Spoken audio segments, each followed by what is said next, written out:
Bom, agora então, formalmente, né, bom dia a todos. Bem-vindos à 11ª palestra da Semótica, palestra pra caramba, né? Eu estava vendo pela relação lá, a maioria de vocês são de São Carlos. Quem é de São Carlos aqui? E de Pirassununga?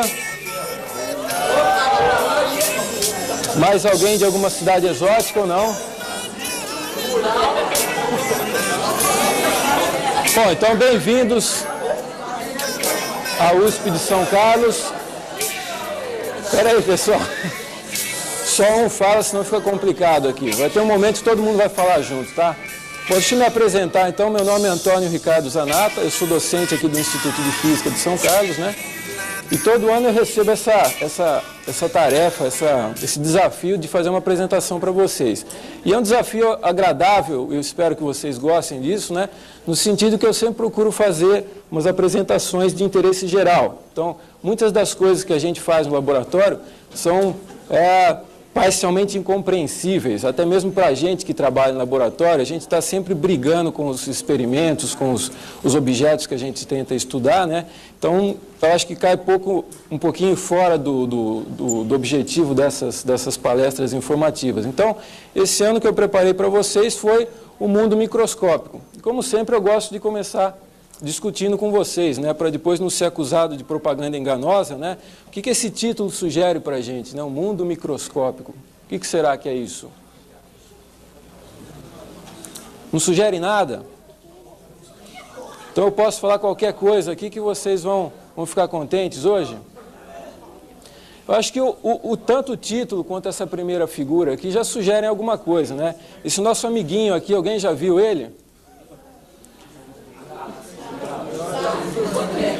Eu tenho certeza que sim, né? Não dessa maneira tão amplificada aqui, né? Mas se vocês já viram, vocês conhecem esse nosso amiguinho aqui, estou tendo uma certa intimidade com ele, porque todo dia ele vai me perturbar na minha casa, na casa de vocês também, né? Esse rapazinho aqui, o que é isso daqui? É uma espécie especial de mosquito, tá? Não chega a ser exatamente a mosca doméstica que a gente conhece, né? Ela tem um nome especial, ela se chama drosófila, ou mosca de banana. Basta você chegar em casa e olhar na fruteira lá, vai ter pelo menos uma dezena desses carinhas voando lá por cima, né?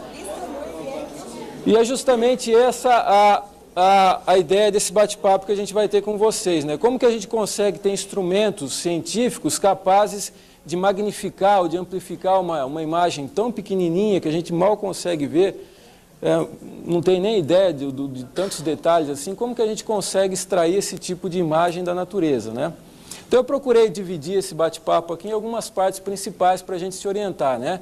Então a gente vai começar definindo o que é um microscópio, quais são as principais classes de técnicas microscópicas que a gente conhece, em função dessa definição, né, quais são os elementos que dependem para o funcionamento de um microscópio.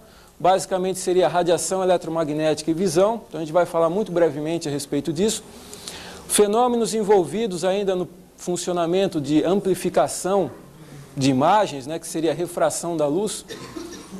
Graças a Deus vocês já assistiram a palestra do Máximo, então eu vou gastar pouca saliva aqui com vocês, vocês já são doutores, já são craques em refração da luz, né? Aí a gente vai falar um pouquinho de técnicas microscópicas. Então, apesar dessa aqui ser a semana da ótica, a gente vai falar de microscópios ópticos, mas esta não é a única classe de microscópios que a gente tem. Então, tem outras técnicas microscópicas mais poderosas, com outras vantagens, outras características. A gente também vai falar brevemente sobre elas. E, por fim, algumas ilustrações, talvez seja a parte mais divertida da apresentação, onde eu vou instigar a discussão de vocês em função de algumas imagens, né? A gente vai tentar identificar o que é o que, né? Mas essas apresentações têm uma certa história, têm uma ordem cronológica, né? Então, de ano para ano, eu sempre tento apresentar temas diferentes para vocês. Então, a história toda começou em 2003. Alguém assistiu essa palestra aqui, a Física da Bolha de Sabão? 3 vezes, meu cara. Não, hoje eu vou falar pouco sobre ela, tá? Então a ideia é, eu trabalho não com bolha de sabão, mas com uma classe de materiais que a gente chama de filmes finos. Então tem características especiais, né? E uma dessas características extremamente interessante é aquela envolvendo fenômenos ópticos, né? Então, em 2003 eu tentei vender o meu peixe para vocês, tentei explicar, né, por que uma bolha, um filme de sabão tem aquele padrão colorido, aquela riqueza de formas e de cores, né? Então a gente começou definindo o que era um filme, o que era uma bolha de sabão. Então um filme ou uma bolha de sabão nada mais é do que um sanduíche de água. Então você tem uma película de água que ela está ensanduichada ou envolvida por moléculas de sabão. Essas moléculas de sabão são chamadas de surfactantes, né, um nome bonito, o pessoal de química gosta de dar nomes complicados, né? Quer dizer que elas gostam de se fixar na superfície de alguma coisa, no caso aqui da película de água. Essa molécula de sabão ainda tem outra característica, ela tem uma cabeça e tem um rabo, né? A cabeça a gente chama de hidrofílica, ela gosta do contato com a água, então ela vai estar sempre em contato com a água. E tem o rabinho que a gente chama de hidrofóbico, ela tem medo da água. Então, enquanto a cabeça está sempre em contato com a película de água, o rabinho está querendo distância daquela película de água. E é justamente esse comportamento hidrofílico e hidrofóbico que faz com que a gente consiga ter películas ou lâminas de água extremamente finas. E é justamente essa espessura dessa película ou camada de água que vai determinar aqueles padrões coloridos que a gente vê nas bolhas de sabão. E o fenômeno físico que está por trás disso daí recebe um nome especial, a gente chama de interferência óptica. Então, basicamente, interferência óptica, vocês têm em mãos, em casa, você pode fazer isso. Você pega um CD, não do lado que tem a propaganda do artista lá, o nome das músicas, né? Mas no lado gravado do CD, se você olhá-lo assim contra a luz, a partir de um certo ângulo, você vai ver um padrão de cores, né? Azul, vermelho, laranja, dependendo do ângulo tem um padrão diferente. O que está acontecendo lá é a interferência dos raios luminosos, né? Então, inicialmente um raio incidente ele pode ser refletido diretamente, mas uma parcela desse raio incidente vai ser transmitida para dentro do material, vai ser refratada na realidade, como o Máximo falou para vocês. A hora que ela penetra essa camada fininha aqui, ela vai ser refletida agora numa segunda interface, no final do CD, por exemplo, né? E a ação combinada dessa reflexão direta e dessa reflexão na segunda face é que vai dar aquele padrão colorido. E aí que entra a tal da interferência. Então, dependendo da espessura do CD ou da película de sabão que a gente está investigando, a gente pode verificar um fenômeno de interferência destrutiva. Então, aqui a gente está vendo o raio que chega, o raio que sai. Se eles têm algumas características que a gente chama de fase, tá? Se os máximos coincidem com os máximos ou não, tá? Se ela estiver fora de fase, aquela onda incidente e a onda refletida, então eu não vou ter reflexão da luz. Mas se as ondas refletidas diretamente na segunda fase estiverem em fase, estiverem ordenadas, bem, com características bem marcantes, então a gente vai ter uma amplificação do fenômeno. Então isso aí a gente chama de interferência. Isso aqui acontece para qualquer cor, então azul, vermelho, verde, e é justamente isso que dá a coloração das bolhas de sabão, da superfície do CD. Toda e qualquer superfície muito fina, a gente vai verificar esse fenômeno de interferência óptica. E o resultado final são coisas extremamente bonitas, né? Com uma riqueza enorme de cores, de formas, né? Então, se eu não falasse para vocês, vocês poderiam acreditar que isso daqui é uma pintura de algum artista famoso aí, o cara se esmerou para fazer uma coisa bonitinha, e na realidade não, isso aqui você pode fazer com R$2 ou R$3, né? Você precisa de uma solução de sabão, um pouquinho de água e bastante paciência, né? Então a parte crítica para você extrair esses padrões aqui, você faz, mas depois para você gravá-los é relativamente complicado. Você precisa de uma câmera de alta resolução, você precisa ter um ambiente com pouca turbulência para não deformar o padrãozinho que você está estudando, mas de qualquer maneira, visualmente, esteticamente, é uma coisa extremamente rica, bastante bonita, né? Aí então, em 2004 eu falei, bom, então estou falando de filmes finos, né, o efeito estético, visual, mas envolvendo também toda uma parte de fenomenologia óptica, né? Então em 2004 eu falei, vou falar um pouquinho de arte. Muitas vezes esses três conceitos aqui, eles se confundem, né? E foi essa a base da palestra do ano passado. Eu comecei definindo o que era ciência, o que era ótica, o que era arte. E em algum momento as três coisas se fundiam. Você não conseguia falar para mim, olha, isso aí é ciência. Não, isso aí é arte. Não, isso aí nada mais é do que um fenômeno físico, que não deixa de ser ciência, né? Mas a ideia era essa confusão, né? Como que a gente consegue separar esses três conceitos? Na realidade, muitas das vezes a gente não consegue separar, eles estão intimamente ligados, né? Então a gente começou a falar a respeito de uma classe bastante interessante em ótica geométrica, que a gente chama de ilusão de ótica. Então, ilusão de ótica nada mais é do que uma brincadeira de imagens com o nosso cérebro. Então, aquilo que você vê não necessariamente é aquilo que você pensa que é. Então, eu usei para ilustrar toda essa parte de ilusão de ótica uma série de gravuras de um artista holandês chamado Mauritius Escher. E o cara, ele era meio doidão, ele gostava de fazer uns desenhos extremamente bonitos, mas que por trás daqueles desenhos, não apenas de valor estético, tinha toda uma parte científica, né? Então, se a gente presta atenção nessa gravura aqui da esquerda, a gente vai ver que ele tem uma alta simetria, né? Então, os padrões se repetem aqui no eixo horizontal, mas no eixo vertical a gente vê uma mudança gradativa das coisas. Então, a gente pode, mais ou menos, voltar lá para a parte de evolução, a parte de biologia, né? Será que de fato esse peixinho aqui, ele deu origem a diferentes espécies e num certo momento dessa evolução de espécies, o que era peixe virou pássaro? Será que era isso que estava acontecendo? Será que era essa a sugestão do Escher quando ele fez isso?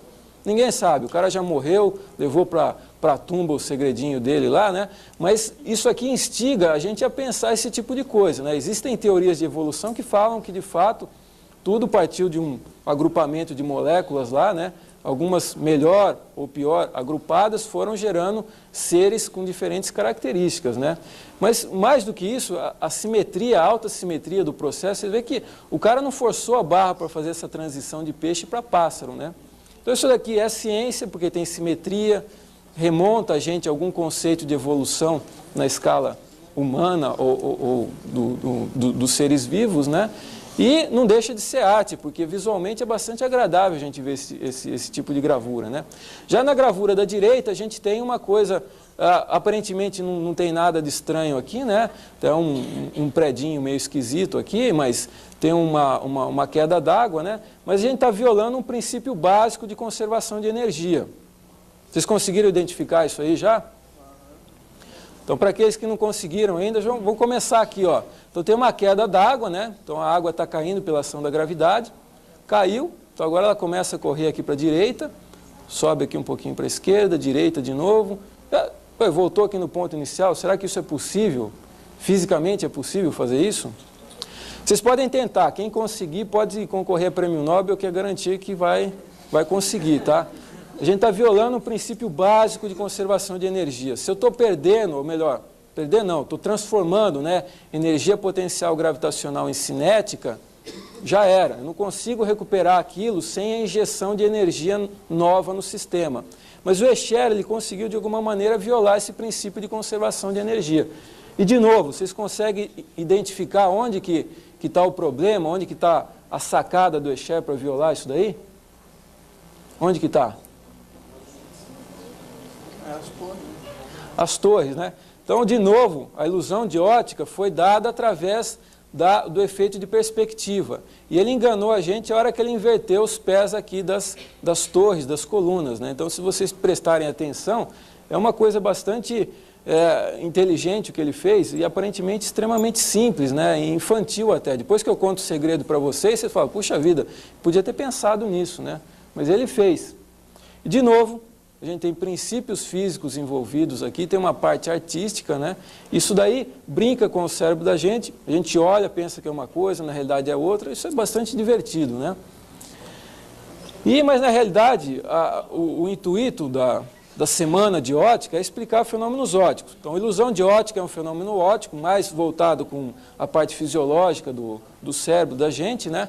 Mas o ano passado eu tentei explicar para vocês o fenômeno de coloração em alguns animais, fenômeno de coloração na natureza. Então, na mesma linha da bolha de sabão, né, por que será que as penas do pavão ou as asas da borboleta têm aquela coloração específica?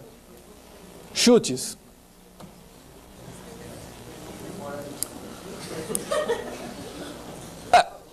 Porque tem que ser assim, né? É azul porque tem que ser azul, é vermelho porque tem que ser vermelho, né? Componentes do quê? Então, primeira resposta seria, é assim porque tem que ser assim. Então, a resposta técnica seria porque tem pigmentos lá dentro. Então, em função dos pigmentos, os pigmentos determinam aquela coloração. Então, os pigmentos vão ter a propriedade de refletir mais algumas componentes da luz do que outras. Então, os pigmentos aqui vão refletir o verde, aqui vão refletir o azul, aqui vão refletir o azul, aqui não vão refletir nada. Aqui até a florzinha entrou aqui no meio da discussão, vai refletir a radiação vermelha, né?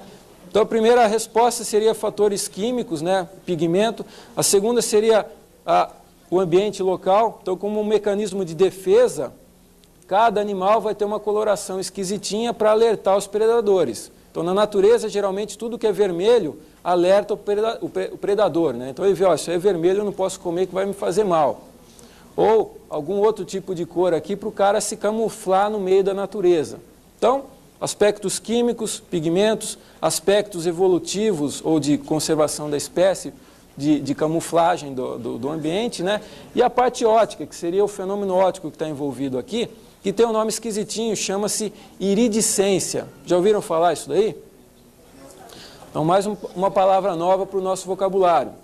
Então, além da pigmentação do ambiente químico, o ambiente natural local, né, tem a parte microscópica que remonta a gente à explicação óptica. Então, se a gente agora olha microscopicamente como que é uma asa de borboleta, a gente vai ver que ela é formada por várias escamas. E o nome técnico de uma asa de borboleta mesmo, essas componentes pequenininhas, são escamas mesmo. Aí o cara não está satisfeito, ele amplifica mais a imagem de cada escama, ele vai ver que cada escama é composta por várias veias. Então, uma série de fiozinhos aqui compõem essas escamas. E se a gente de novo amplificar cada uma dessas veias, a gente vai ver uma série de árvores de Natal microscópicas. Então tem umas estruturinhas esquisitinhas que lembram bastante uma árvore de uma árvore de Natal, né?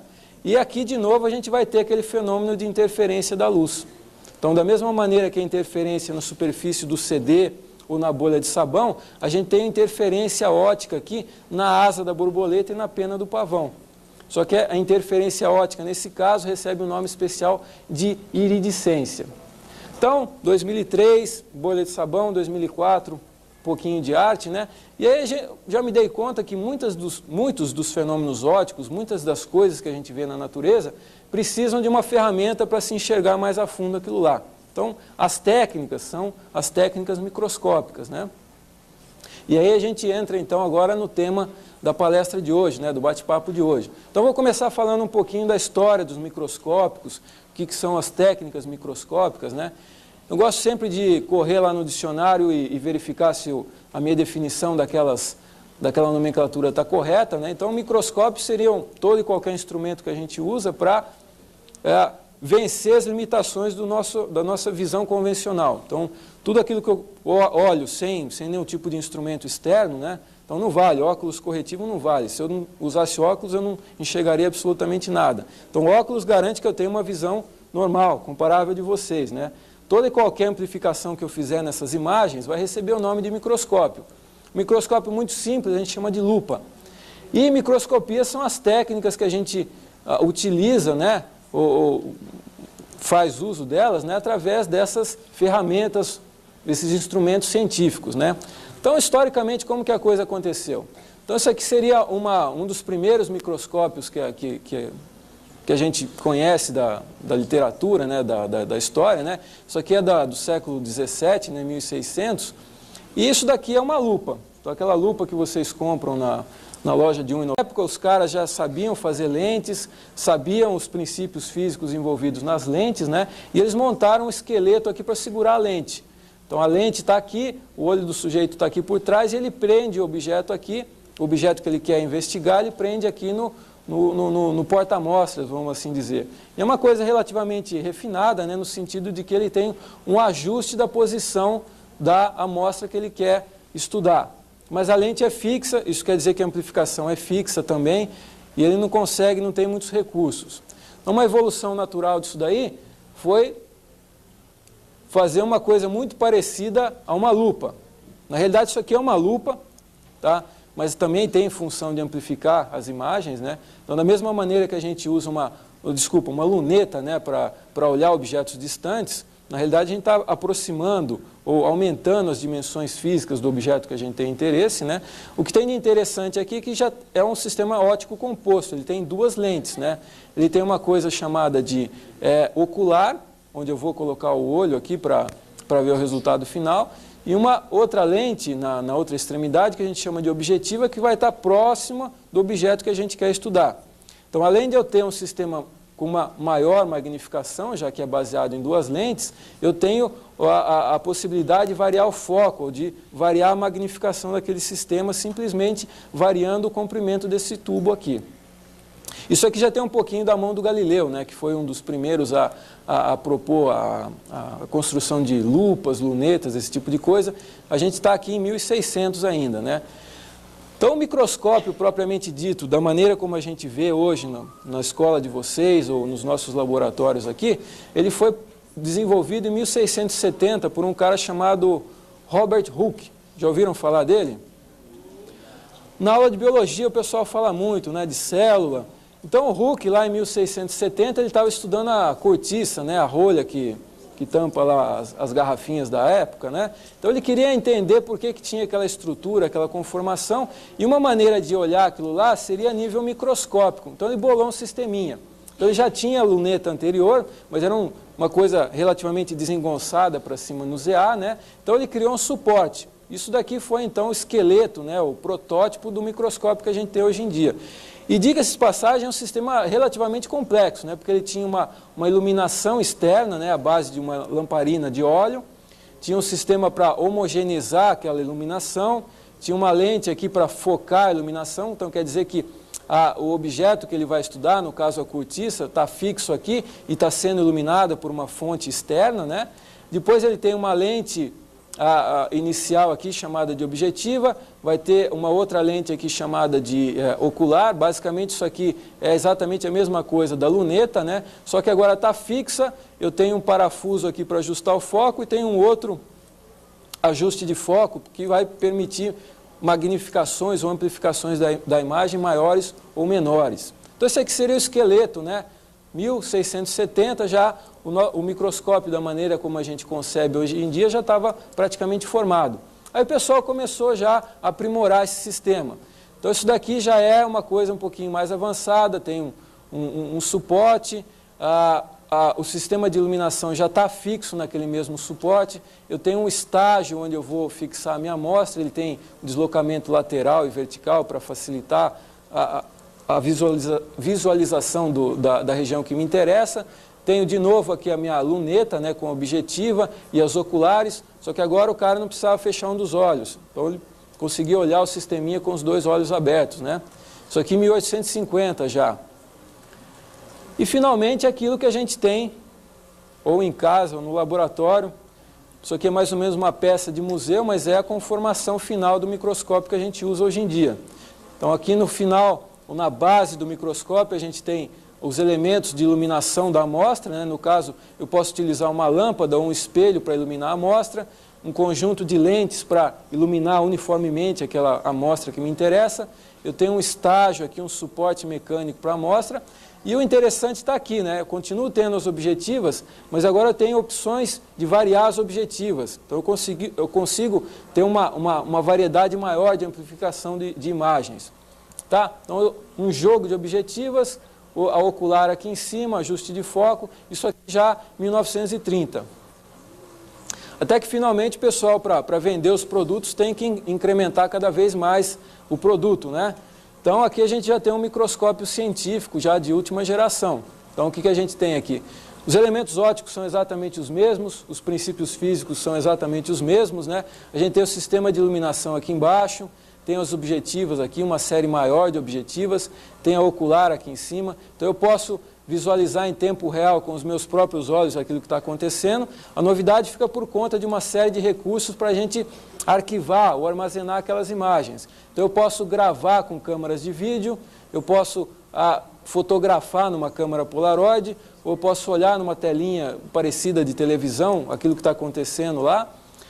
E aí tem toda uma série de recursos, né? Tem a iluminação com cores diferentes, intensidade de iluminação, o tempo de exposição que você usa para gravar aquela imagem. Então, toda uma série de recursos que, na medida que o pessoal ia fazendo as coisas, ia sentindo necessidade.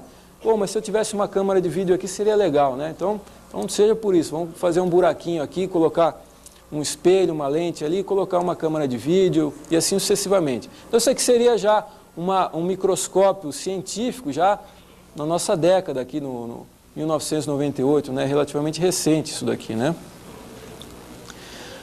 E vimos a evolução dos microscópios, né? Mas basicamente a gente só viu a evolução dos microscópios ópticos. Isso não quer dizer que não existam outras formas de microscopia. Então as três principais estão listadas aqui. A ótica, que existe uma variedade incontável de modificações que a gente pode fazer. Então eu posso observar microscopicamente objetos bastante pequenos através da transmissão, através da reflexão de luz, através de técnicas que utilizem contraste ou de alguma fluorescência ou utilizando luz polarizada. Então, nesses três casos aqui, contraste, fluorescência com luz polarizada, a luz, a iluminação que eu estou usando, de alguma maneira vai interagir com aquele objeto e eu vou ter um reforço daquele efeito.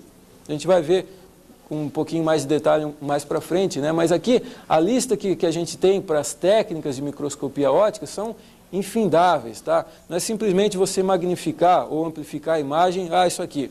Então, você pode obter informações não apenas de relevo de forma, mas informações químicas, estruturais e assim sucessivamente, tá?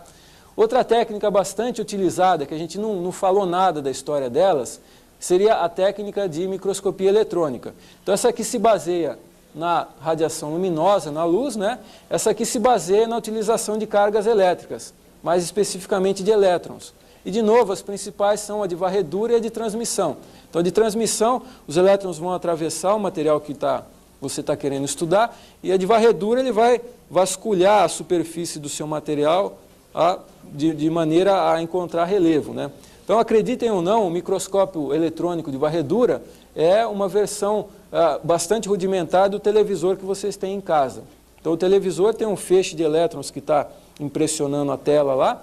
O microscópio eletrônico de varredura está fazendo isso. A hora que eu estou enxergando, quero analisar o meu material, ele tem um feixe de elétrons que está varrendo aquela superfície lá. E uma técnica bastante recente, tem uns 15, 20 anos desde a sua implementação no mercado, né, no meio científico, é um microscópio de força atômica. Então, mais ou menos aqui, de cima para baixo, a gente está fazendo com que a amplificação dos objetos seja cada vez maior. Então, a hora que eu não consigo amplificar mais os objetos via ótica, eu tenho que usar um microscópio eletrônico, e a hora que eu não consigo mais amplificar via feixe de elétrons, eu tenho que usar força atômica. Então, o próprio nome já está dizendo, eu não estou vendo simplesmente a forma ou o relevo dos objetos, mas eu estou vendo a força atômica envolvida ali. De novo, eu vou mostrar algumas figurinhas que vai ficar mais claro como que funciona isso daí. Então, para ilustrar essas três classes aqui, tem três fotos aqui. Então, acreditem ou não, isso aqui é um fio de cabelo. Pô, que negócio feio, né, meu?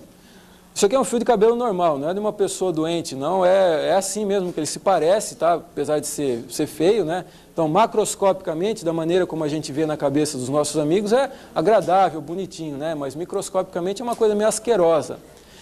E aqui tem as três formas de microscopia. Então, isso aqui é uma microscopia óptica de um fio de cabelo, microscopia eletrônica do mesmo fio de cabelo e a microscopia de força atômica do mesmo fio de cabelo. Então, o que é evidente aqui, que a gente não vê a olho nu, é a presença de escamas, né? Então, mais recentemente, o pessoal da área estética está ganhando dinheiro às custas de fazer análise do cabelo das pessoas, né? Falar, seu cabelo está muito escamado, a gente precisa fazer um tratamento hidrofílico. A mulherada sabe isso daí, né? Tem os nomes bonitinhos lá para hidratar o cabelo, para minimizar aquela escamação do cabelo. Mas ele, naturalmente, ele já tem uma escamação, né? E a gente só consegue ver através dessas técnicas microscópicas.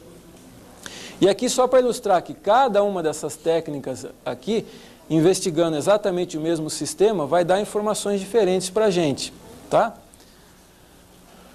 Bom, agora pela nossa sequência, então, Semana da Ótica, tem que falar de microscópio óptico, né? Não tem outro jeito. Eu vou falar de microscópio eletrônico, de força atômica também, né? Mas a gente vai se concentrar mais na microscopia óptica.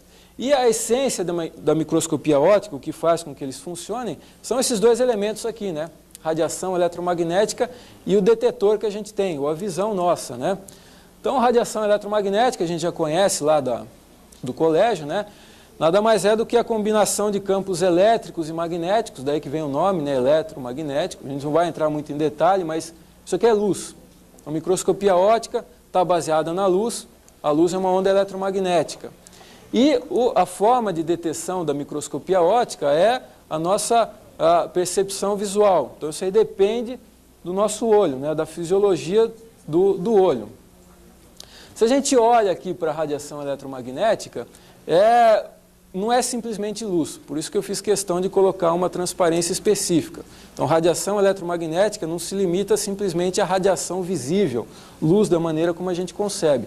A gente tem um espectro de radiação extremamente grande, né? Então, começa ali com radiação de alta energia, seria raios gamas e raios-x, que é usado para tratamento médico, para fazer aquelas chapas abreográficas ou raio-x de ossos, né?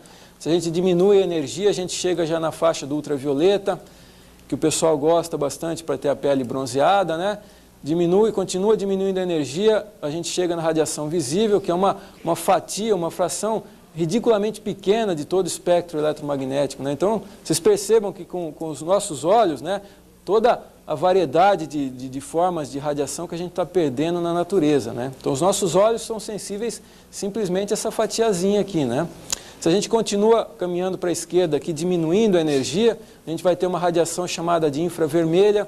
A gente não enxerga, mas de novo tem aplicações na área médica para tratamento de dor, tratamento muscular. Mais recentemente o pessoal está fazendo câmaras de visão noturna, né? Então no escuro é difícil a gente enxergar, mas se a gente coloca uma câmara de infravermelho, a gente já consegue realçar o contraste das imagens, a gente já consegue ver o que está acontecendo lá. Continua diminuindo a energia, a gente chega na faixa de micro-ondas.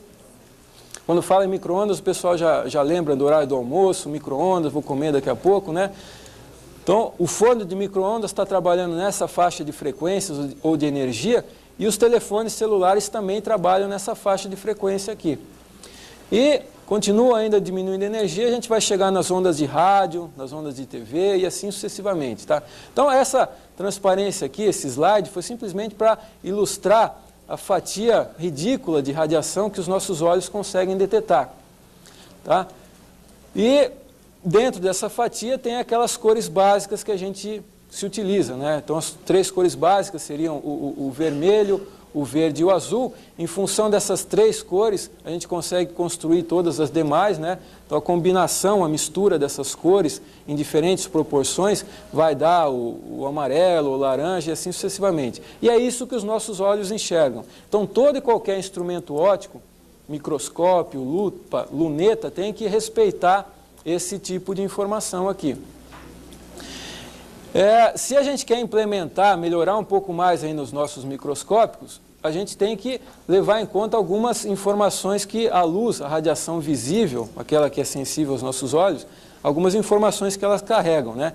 Então, a luz visível, ela pode receber uma série de nomes esquisitos aqui. Ela pode ser monocromática, então, cromo é cor, mono quer dizer um, então, a radiação de uma única cor a gente chama de monocromática.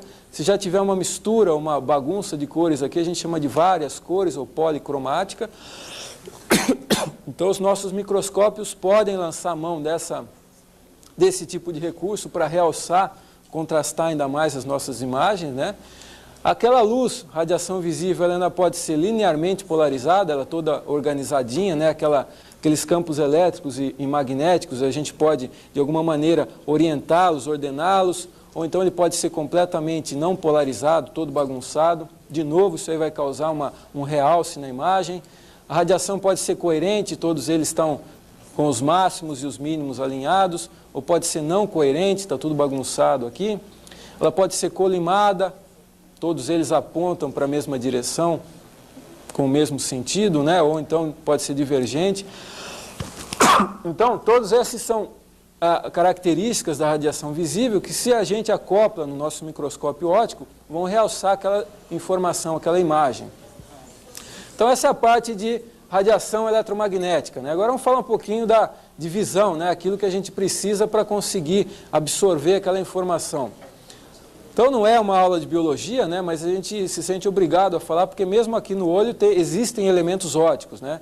Então isso aqui seria um olho humano, né? Então basicamente a radiação está vindo aqui pelo lado esquerdo, né? A primeira camada que ela vai enxergar seria a tal da córnea. Então a córnea não deixa de ser uma proteção natural para o olho, mas funciona também como uma espécie de lente, né? Parte dessa radiação vai ser bloqueada pela íris. A íris é a parte colorida que a gente tem no olho. E a parte que não for bloqueada vai entrar pela pupila, que é a parte pretinha, bem no centro do olho. E a pupila ela dilata ou ela se contrai dependendo da intensidade luminosa. Então aqueles raios luminosos que adentrarem o olho humano a partir da córnea, a partir da pupila, vão chegar numa superfície sensível que recebe o nome de retina. E na retina vai ocorrer um processo químico, né? Uma reação química, onde a energia da luz vai induzir toda uma série de processos químicos. Aqueles processos químicos vão ser transmitidos via informação neurológica para o nosso cérebro. Então, basicamente, é assim que funciona o olho. E ele só funciona com radiação visível. Se você enfiar aqui outro tipo de radiação, você pode ou não enxergar ou, eventualmente, até danificar a retina. Tá? Se algum desses elementos aqui não funciona, acabei esquecendo de falar do elemento principal do olho aqui, que é o tal do cristalino. Então essa lente é uma lente orgânica que a gente tem dentro do olho, né? Essa daqui é responsável pela focalização dos objetos. Então se você está olhando um objeto à distância ou muito próximo, a gente precisa mudar a distância focal. Então no microscópio a gente gira um parafusinho, né? Na lupa a gente aproxima ou afasta. No olho humano, a gente não tem nenhum parafuso aqui do lado para fazer esse tipo de coisa, então essa lente vai se acomodar. Então o cérebro manda uma informação e fala, está fora de foco. Aí essa lente aqui ela vai ficar mais gordinha, né, mais convexa ou mais plana, né, a fim de fazer uma imagem perfeita aqui no fundo do olho. Se algum desses elementos aqui não funciona direito, aí a gente tem toda uma série de... não exatamente de doenças oculares, né, mas de disfunções oculares. Então, as mais comuns são aquelas que levam as pessoas a usar lentes corretivas, né, ou óculos ou lente de contato. Então, uma visão normal, uma pessoa normal, ela consegue enxergar com bastante contraste, com bastante definição, a uma distância de 25 centímetros. 25, 30, depende muito da pessoa. Toda e qualquer variação nesse comprimento aqui já caracteriza um tipo de disfunção óptica. Então, o pessoal que só consegue enxergar abaixo de 25 centímetros são chamados de míopes. Então, aí o cristalino, aquela lente interna lá, não conseguiu se acomodar de tal maneira a focar direitinho a imagem e a gente tem que colocar uma lente externa aqui de tal maneira a projetar a imagem na retina. Ou as pessoas que não conseguem enxergar, só conseguem enxergar a partir de 25 centímetros, que são os hipermétropes. Então, eles enxergam bem de longe. Então, o cristalino, de novo, aqui ele não consegue acomodar, formar a imagem na superfície da retina, a gente tem que colocar uma lente externa para corrigir aquele tipo de imperfeição. De novo, em cima do cristalino, né? Se o cristalino recebe iluminação adequada ou com a idade, ele vai ficando opaco. Então, aquela lente logo na entrada do olho, aqui praticamente na entrada do olho, com o tempo ela vai se deteriorando, né, vai ficando opaca, né? Então, enquanto uma pessoa normal enxerga uma imagem desse tipo aqui, sem borrões, com alta lucidez, alta definição de cores, né, a opalicidade, né, o fato dessa lente aqui tá se tornando opaca, vai causar uma espécie de borrão na imagem, né? Você não tem mais definição. Então, no caso do miopia, hipermetropia, astigmatismo, a gente coloca lentes corretoras externas. No caso aqui da catarata, a gente tem que remover o cristalino e colocar uma lente artificial, né? Uma lente à base de acrílico. Então tudo tem conserto, né? Felizmente. Outro tipo de malfunção ocular seria vários exemplos de daltonismo, né?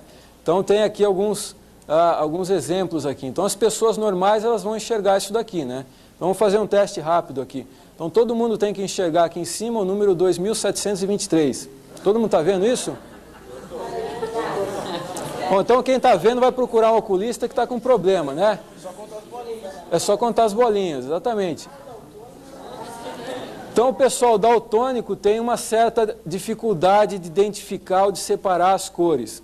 Então, não é um problema na córnea, nem no cristalino, é um problema na retina. Então, a retina é formada por vários tipos de células, chama de cone e bastonete, né? Um dos dois é sensível às cores. Se um dos dois está funcionando mal, o cara vai ser daltônico. Então, as pessoas normais têm que enxergar aqui um número 6 em vermelho. Está acontecendo isso?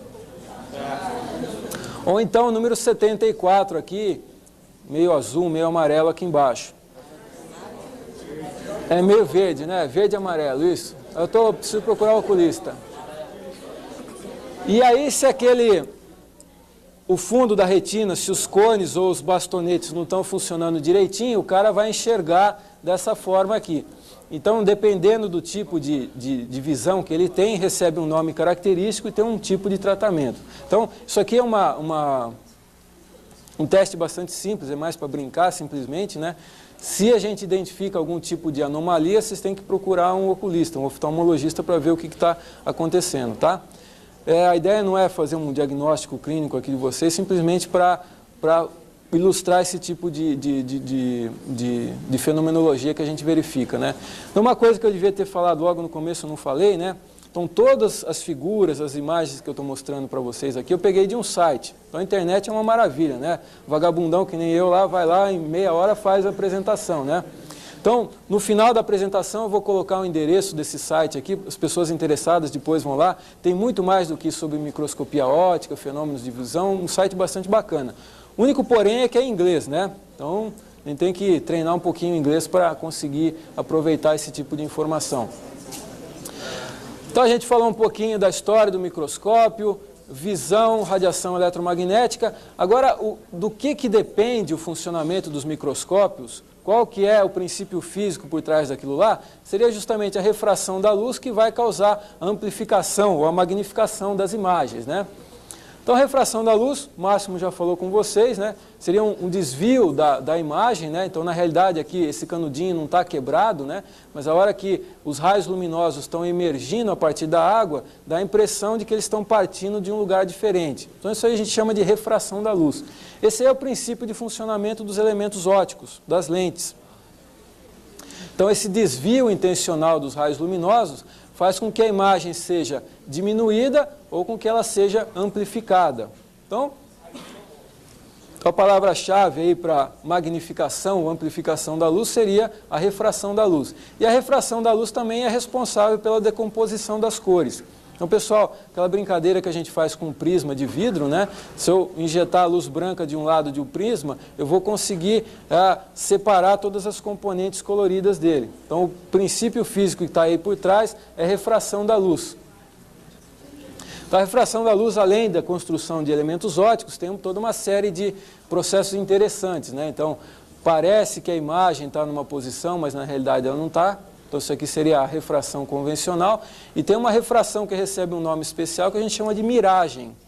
Então, a miragem, de novo, né, dá-se devido ao desvio dos feixes luminosos. Então, a gente pode ver esse fenômeno de miragem, o exemplo típico, né, no deserto, né? Então, devido a uma camada de ar quente que tem na superfície aqui do deserto, né, os raios luminosos que saem do topo da palmeira aqui, eles vão ser refratados. Então, dá a impressão de que a palmeira está invertida, mas na realidade o que aconteceu foi a refração daqueles raios luminosos. Então, miragem no deserto, miragem em alto mar, a gente pode verificar também, miragem na estrada, a hora que você está caminhando no meio do dia, lá andando de carro, lá o dia está muito quente, parece que tem água na superfície, mas não tem água, né? O que a gente está enxergando é uma camada de ar que está refletindo a luz solar que está vindo de cima. Tá? Então, isso aí é refração. E é o elemento essencial que a gente precisa para amplificar ou para magnificar as imagens. Então, aqui tem um exemplo simples, né, do princípio de funcionamento de uma lupa ou de um microscópio, né? Então, o objeto que eu quero estudar está aqui, seria uma rosa, né? Ele tem um tamanho específico. A hora que eu faço os raios luminosos que saem dele, né, passarem através de um elemento óptico, uma lente, né, ele vai, através de considerações ópticas de refração da luz e projeção dos raios luminosos, ele vai formar uma imagem no fundo da retina, como se aquele objeto, a posição virtual dele tivesse mais afastada mas em compensação em tamanho maior. Então esse aqui é o princípio da magnificação, né? Se eu não colocasse essa lente aqui, eu enxergaria um objeto dessas dimensões. Imaginar uma rosa de jardim. A hora que eu coloco esse elemento óptico, essa lente aqui, ao invés de eu enxergar uma rosa em tamanho natural, eu enxergo uma rosa, mas do tamanho de um girassol, uma couve-flor. Então tem um efeito de amplificação, né, em função da refração da luz que está esse fenômeno de amplificação, né? Então, convencionalmente, se eu tiver um elemento óptico, uma lente biconvexa, né, então um objeto bastante distante está emitindo ou está saindo dele raios paralelos, né? A hora que atravessa o elemento óptico, todos eles vão convergir por um único ponto, que a gente chama de foco, a uma distância específica que a gente chama de distância focal. Se eu aproximar esse objeto cada vez mais do meu elemento óptico, vai continuar acontecendo o mesmo tipo de coisa, né? Só que agora a imagem deixa de ser formada no foco, né? Ela se forma um pouquinho à direita do foco. E o que a gente observa é que eu já tenho um efeito de amplificação. Então a imagem aqui agora ela é um pouquinho maior. Eu não estou satisfeito ainda, continuo aproximando ainda mais a girafinha do meu elemento óptico aqui. Então, de novo, eu continuo agora tendo o foco da lente, a lente não mudou, né? Mas a imagem está cada vez maior. E até que chega uma situação ideal, que eu tenho a amplificação máxima que aquela lente biconvexa permite. Então, mais ou menos, eu vou conseguir a amplificação máxima quando a posição do objeto tiver mais ou menos 2 vezes a distância focal daquela lente. Então, a gente tem em posições físicas, né? Não basta eu simplesmente ficar aproximando ou afastando a girafinha aqui para alterar o tamanho dela. Tem um limite, eu não vou conseguir nem aumentar, nem diminuir o tamanho em função das restrições físicas da minha lente. Então, isso daí, refração, né? O desvio dos feixes luminosos, né? Se a gente usa uma única lente, a gente tem uma lupa, seria um microscópio muito simples, tanto é que recebe o nome de lupa, mas a gente pode amplificar ainda mais a imagem através da utilização de uma segunda lente. Então aqui já tem o esboço de um microscópio óptico. Então aqui eu tenho uma fonte de iluminação, essa fonte de iluminação passa por uma série de lentes para iluminar só a região que me interessa. Aqui está o objeto que eu quero observar, ele vai ser inicialmente amplificado por uma série de lentes que a gente chama de objetiva. Objetiva porque está próximo do objeto, né? Então essa objetiva vai formar uma imagem virtual aqui no meio do caminho, lá no tubo óptico do microscópio, né? Essa imagem virtual vai ser novamente amplificada pelo ocular, de tal maneira que a imagem que é formada no olho ou lá na chapa fotográfica que eu vou fotografar a imagem, dá a impressão que ela é, sei lá, 100, 200, 300 vezes maior do que realmente ela é. Então esse aqui seria o esqueleto muito simplista, né, do que é um microscópio. Então a gente precisa, para ter bastante magnificação, né, 2 lentes, uma objetiva e uma ocular, e respeitar as distâncias focais daquele sistema lá. Se a gente combina aquelas 2 lentes lá, então a gente monta um microscópio científico, né, um microscópio de investigação. Então aqui as objetivas estão aqui. Então isso aqui chama o nariz do microscópio, eu consigo trocar as objetivas, né? A ocular está fixa aqui e a gente tem toda uma série de recursos para iluminar a amostra, para iluminar com cores diferentes, com intensidade diferente e assim sucessivamente. Então isso aí mais ou menos para ilustrar como que os fenômenos ópticos entram, né, para amplificar ou para fazer com que os microscópios funcionem, né? Então a gente falou muito de microscopia óptica, né? Vamos falar um pouquinho de outras técnicas. Então, uma técnica bastante interessante, além da óptica e da eletrônica, é aquela que eu falei logo no começo, chamada de força atômica, e que na realidade a gente vai medir a força atômica da superfície dos objetos que a gente está interessado. Então o princípio de funcionamento desse microscópio é extremamente simples. O que você tem? Você tem uma pontinha que vai ficar quase que tocando a superfície do objeto que você está interessado. Ela não chega exatamente a tocar, tá? Mas a hora que ela está muito próxima, ela está experimentando a força de atração ou de repulsão daquela superfície. Então, se ela encontra um relevo mais alto ou mais baixo na superfície, essa pontinha aqui ela é defletida para cima ou para baixo. E eu meço essas deflexões da pontinha do microscópio aqui através de um laser. Então, tem um laser que vai bater na pontinha e o reflexo dele vai estar num detetor. Em função da posição dessa pontinha aqui, vai mudar a posição do reflexo e eu sei mais ou menos se estava mais alta ou mais baixa a superfície do objeto que eu estou interessado. Então, um resultado dessa técnica, que é relativamente nova, é uma coisa desse tipo aqui. Então, mais do que visualmente agradável, bonitinha, o que a gente está vendo aqui é a força experimentada por essa pontinha aqui na superfície de um pedacinho de grafite. Então, o grafite que a gente usa para escrever, ele tem essa conformação aqui. Então, a nível atômico, ele é composto por átomos de carbono, e é basicamente isso aqui que a gente está vendo. Então, a força que essa pontinha está experimentando na superfície fala para a gente como que os átomos estão distribuídos na superfície do grafite, né? Como que os átomos de carbono estão distribuídos naquela superfície. Então, com o microscópio óptico, a gente consegue ver o relevo, a conformação do grafite, e com o microscópio de força atômica, a gente pode até se atrever a dizer que a gente está enxergando os átomos, como que eles estão distribuídos naquela superfície. Um outro tipo de microscopia bastante interessante ainda, então a gente está cada vez indo mais fundo na matéria, eu quero enxergar com mais detalhe o que está acontecendo, né? Seria a microscopia óptica, mas de campo próximo. Então a microscopia que a gente viu até então é chamada de microscopia de campo distante. Então, eu tenho uma certa limitação com meus elementos ópticos, com o tipo de radiação que eu uso, eu não consigo aproximar muito daquela minha amostra, daquele meu objeto. Então, uma maneira de amplificar ainda mais e ganhar mais detalhe na imagem seria, eu tenho meu microscópio óptico, mas eu faço agora a radiação passar através de uma abertura bastante fininha. Então, eu confino ainda mais a radiação que eu estou iluminando a amostra, de tal maneira a ter muito mais resolução espacial, muito mais detalhe daquela superfície. Então, é um microscópio óptico, mas o tipo de informação que a gente obtém é com muito mais detalhe. Então, para ilustrar para vocês, aqui a gente tem foto de microscopia óptica e o equivalente da microscopia de campo próximo. Então, isso aqui é a superfície de bolinhas de polímero, o pessoal estuda aqui, são bolinhas de material orgânico, né, carbono, hidrogênio, nitrogênio, elas se agrupam na forma de bolinhas, né? Se eu olho com o microscópio óptico, parece que eu tenho catarata, né? Porque está tudo borrado, aqui eu não consigo ver nada. E na realidade é que eu já cheguei no limite de magnificação, no limite de resolução do microscópio óptico, eu não consigo melhorar mais do que aquilo. Não é porque o microscópio é vagabundo, não, tem uma limitação, tá? Então a única maneira de a gente extrair informação desse sisteminha aqui seria usando o tal do microscópio de campo próximo. Então vocês vejam a mesma superfície, agora eu consigo ver todas as bolinhas de polímero, né? Tem uma definição, tem um realce bastante grande naquela imagem, tá? Mesmo sistema, e eu simplesmente estou enganando, né, a minha coleção de imagens através de um artifício, que a gente chama de microscopia de campo próximo. E a microscopia eletrônica, né? Então convém aqui a gente fazer uma separação entre microscopia óptica e eletrônica. Bom, a gente já sabe que a microscopia óptica depende de luz para a gente enxergar o que está acontecendo, então só vai ser sensível à região que o olho humano enxerga, vai ser sensível, de alguma maneira vai respeitar as características daquela luz, dos meus elementos ópticos, né? O microscópio eletrônico que eu estou fazendo, eu estou varrendo a superfície que me interessa com um feixe de elétrons.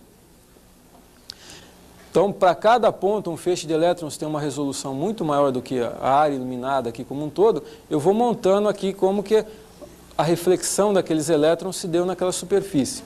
Então, eu consigo uma definição, um contraste em profundidade muito maior no caso dos elétrons do que com luz. Então, um exemplo para a gente mostrar isso daqui são essas duas figuras aqui. Então, aqui em cima, eu tenho fotos de microscópio óptico, né? Isso aqui é de um bichinho marítimo, lá esqueci o nome, não sei se é plâncton, mas é um bichinho que tem no mar lá. Então, você vê que tem as pontinhas, tem uma série de furinhos aqui, não tem muito detalhe. Isso aqui é um parafuso. Um parafuso eu consigo enxergar bem a pontinha dele aqui, mas o resto eu sei que ele continua, mas não estou vendo.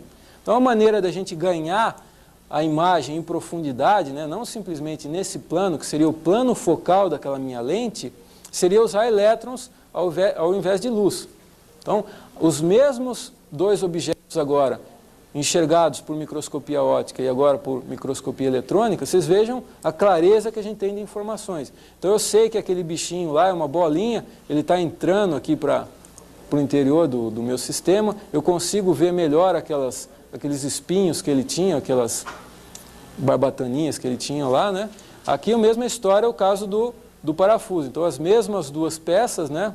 Então, o plâncton aqui e o parafuso, agora eu consigo ver em profundidade, em detalhe. tá? Eu sei que tem os fios do parafuso aqui, eu consigo ter essa informação. Então, além do microscópio óptico, microscópio eletrônico, desculpe, permitir maiores amplificações, a gente tem a facilidade, né, tem a vantagem de ter imagens em relevo, né, eu consigo enxergar em profundidade. Então isso daqui foi uma adaptação natural, de novo baseada no olho humano da gente. Então a gente consegue enxergar a profundidade, né, tem noção de distância, porque a gente tem dois olhos. Se eu começar a andar com o olho só, eu vou começar a tropeçar na escada, esbarrar nos outros, porque eu não tenho mais noção de distância. Tá? Depois vocês façam esse teste aí, mas tenta andar com o olho tapado, você perde noção de profundidade, de distância. E é o que acontece com o microscópio óptico. Eu não tenho essa noção de distância, estereoscópica que a gente chama. Agora com o feixe de elétrons, não. Aí eu consigo olhar em profundidade.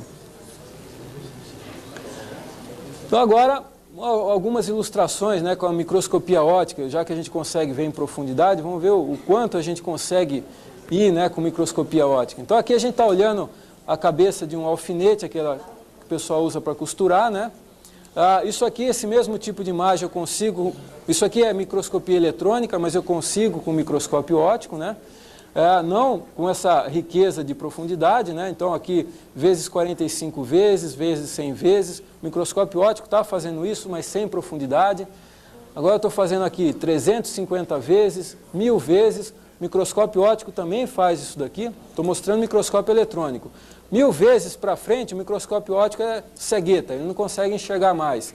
Mas a gente está vendo que tem uma série de estruturinhas aqui, umas sujeirinhas, o que será que é isso, né?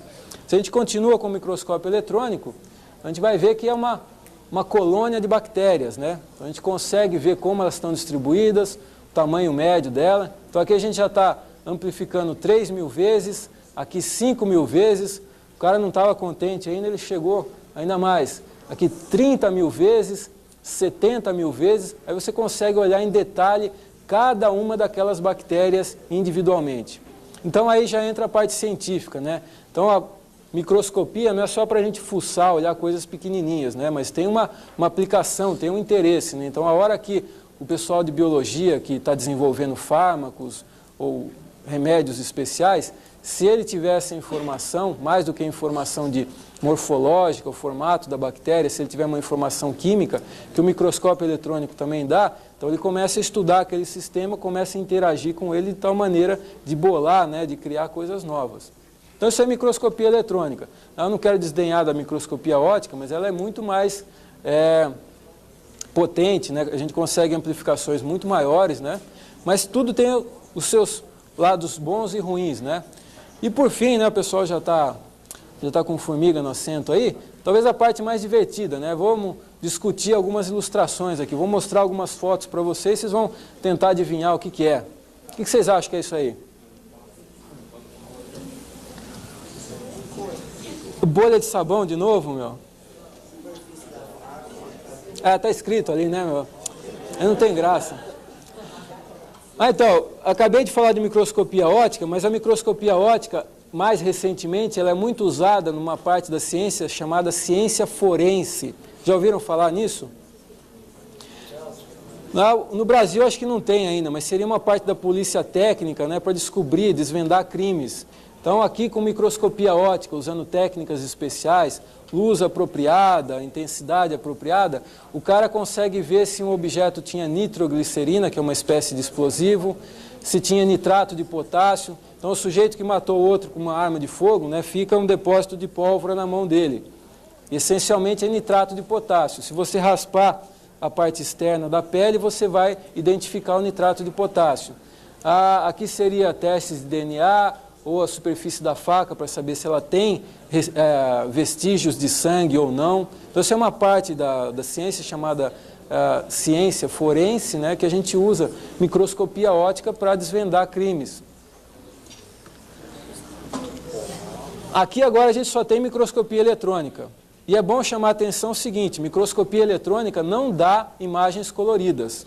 Então esse é o grande diferencial da microscopia óptica. Na microscopia óptica a gente sempre tem uma imagem com as cores reais do sistema. A gente pode alterar ligeiramente, mas microscopia eletrônica sempre dá imagens branco e preto. São imagens artificiais, né? Eu estou olhando o reflexo dos elétrons, não dá para saber se ele está refletindo numa superfície vermelha, ou preta, ou azul, não tem como. Só estou olhando o relevo, né? Então isso daqui é uma microscopia eletrônica, mas depois ela foi colorizada artificialmente. O cara foi no computador e falou, acho que o olho dele é vermelho. Eu acho que a anteninha dele é meio marrom, meio alaranjada, sei lá. Então você faz isso artificialmente. Então essa é a limitação de microscopia eletrônica, ela só dá fotos em branco e preto. Depois você tem que colorizar, se for o caso, artificialmente. Esse aqui é um velho conhecido nosso das noites mal dormidas, né? Pernilongo. Vocês veem o detalhe que a gente tem de... Isso aqui, a magnificação não é tão grande, a gente consegue ver coisas parecidas com o microscópio óptico, mas não vê em profundidade. Essa daqui é a mosca doméstica, que perturba a vida da gente. E esse carinha aqui, vocês já conseguiram identificar? Raposa. Isso aqui são todas pragas domésticas, né, que perturbam a vida da gente. Isso aqui é um cupim. O cupim, né, faz um estrago tão grande, você mal consegue ver o sujeito, ele é mal encarado para a beça, né? Olha o sujeito como é que ele é. Isso daqui é um OVNI, objeto não identificado. Mamona, parece mamona, né? Mas eu estou olhando com o microscópio. Mamona eu consigo ver olho nu, até sem óculos, se eu tirar eu vejo.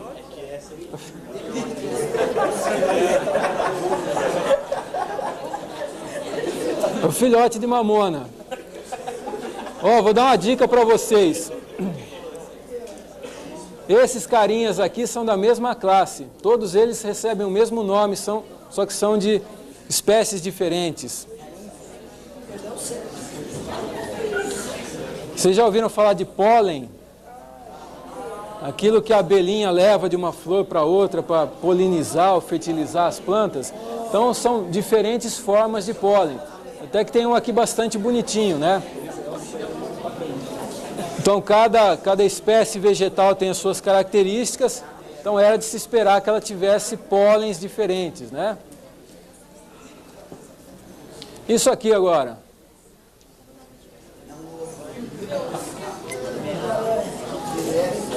É um ovo.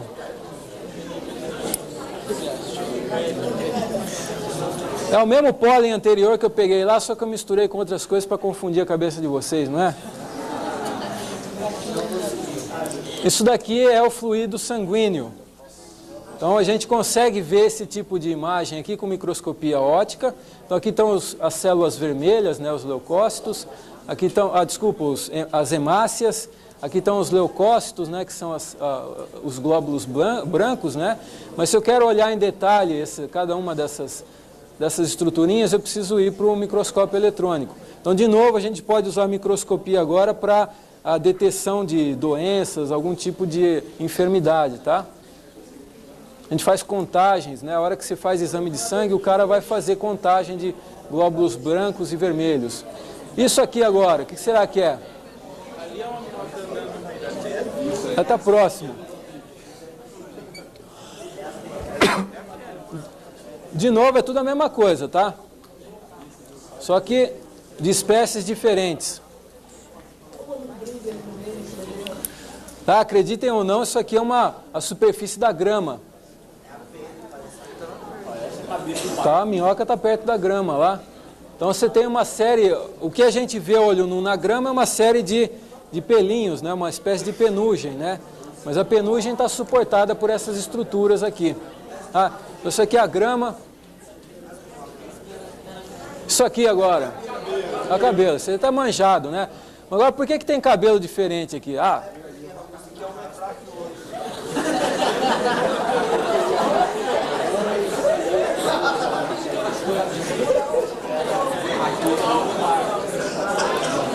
Então, de novo aqui, né?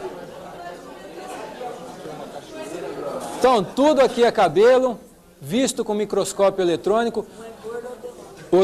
Todos eles com a mesma amplificação. Então, em princípio, por que esse daqui é rechonchudo e outro aqui é magrinho? Por que será que está acontecendo isso? Tá certo, engordou até o cabelo, né? Então, aqui a gente tem o cabelo de uma pessoa branca, o cabelo de um indiano. A gente não vê muita diferença, talvez esse aqui seja mais mal cuidado do que esse aqui usa um shampoo especial, hidratante, esse aqui não. Esse aqui é um cabelo de uma pessoa asiática, então os orientais têm o cabelo mais fino realmente, mas a estrutura é exatamente a mesma, é toda cheia de escamas, né? Agora esse daqui é sacanagem, isso aqui é pelo de rato.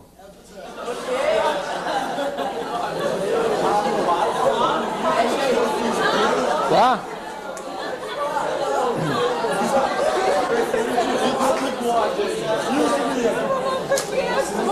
Então, de novo, aqui, ó,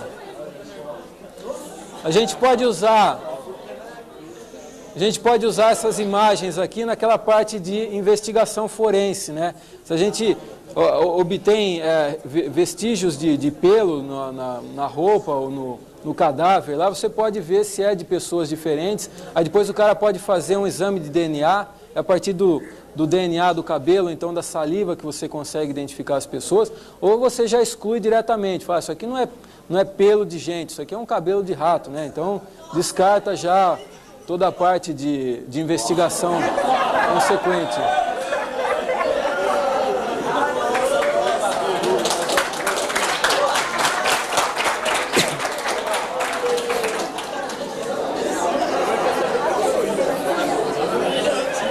E esse aqui agora? Então eu vou dar uma dica, já que o pessoal gostou da discussão do cabelo aí, isso aqui também tem a ver com coisa capilar. O que será que é isso daí, hein?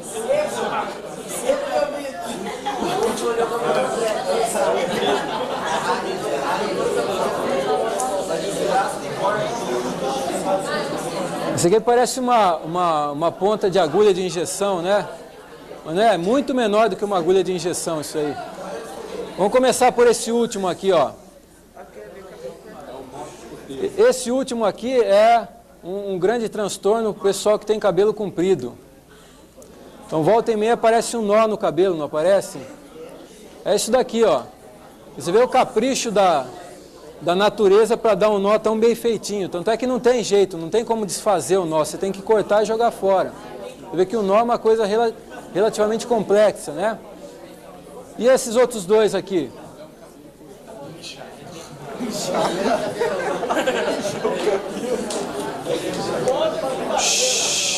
Então esses dois aqui, ó, aquele foi cortado, tá com fogo. Mais ou menos isso. Esses dois aqui a gente poderia usar para fazer propaganda de lâmina de barbear. Então isso aqui é um pelo de barba, né, cortado com gilete. Não sei se é aquela que tem 3 lâminas ou 2, não interessa muito. E esse daqui foi cortado com um barbeador elétrico. Na realidade o barbeador elétrico não cortou, ele mastigou a superfície do cabelo, né? Então aqui você faz a barba mais rápido, só que você vê o estrago que você fez lá na superfície do pelo, né? E esse daqui? Isso aqui é uma colônia de minhocas, né? É quase.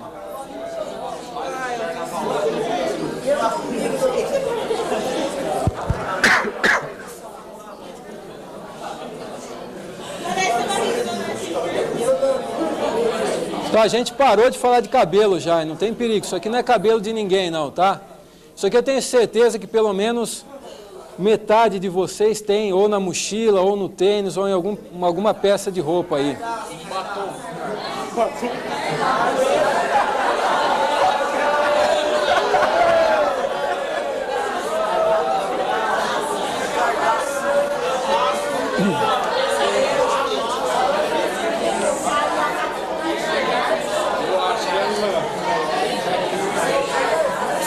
Vamos lá.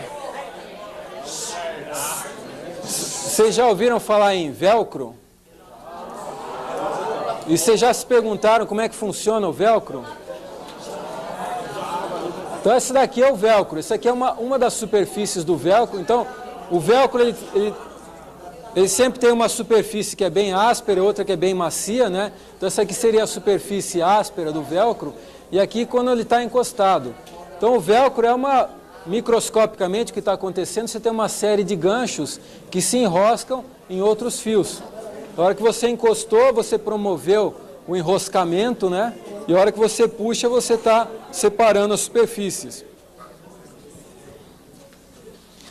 Aqui não adianta a gente perguntar, porque isso aqui é muito específico, né? Então, alguns metais que a gente estuda no laboratório têm esse tipo de informação. Então, isso aqui seria pó de cobre, isso daqui é pó de areia, isso aqui é um óxido de níquel, então já é mais específico. Mas o que é interessante é que para cada tipo de mineral que a gente está estudando, você vê que as formas são diferentes, né? Então, a gente consegue cada vez, olhando mais a fundo, obter informações daquele sisteminha.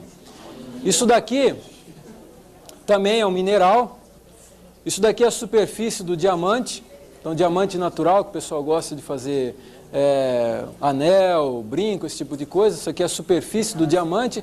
Isso daqui é o que faz a gente sofrer na cadeira do dentista. Então, aquela broca que o dentista... Não, é antes da cárie ainda, né? Aquela broquinha que o dentista usa para limpar a cárie é uma superfície revestida com pó de diamante. Então, para aumentar a resistência mecânica da broca, a durabilidade dela, a gente recobre com pó de diamante. Então, tem uma cola especial e o diamante para aumentar a eficiência do processo, né? Esse daqui também são minerais, né? Esse daqui extremamente bonitinho, tem uma aplicação não muito nobre. Isso daqui é um grão de talco. Então, justamente em função dessa geometria perfeita que o talco tem, toda regular, é o que faz com que ele seja extremamente maleável, né? Ele é bastante deslizante, né? Justamente em função dessas características que ele tem. E isso daqui, acreditem ou não, parece um monumento antigo, né? Uma ruína, né? Isso daqui é um grão de sal. Não está todo trabalhadinho assim, mas isso aqui é um grão de sal que o pessoal usa em comida judaica. Tá já então, pessoal? Era mais ou menos isso que eu tinha para conversar com vocês. Obrigado.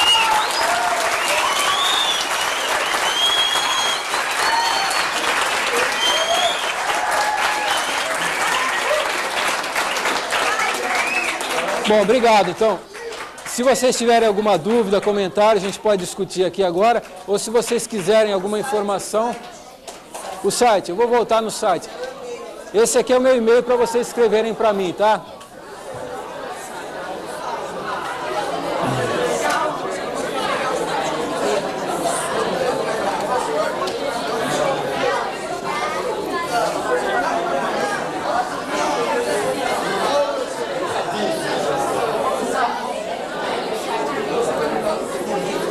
Então o site é esse aqui, ó.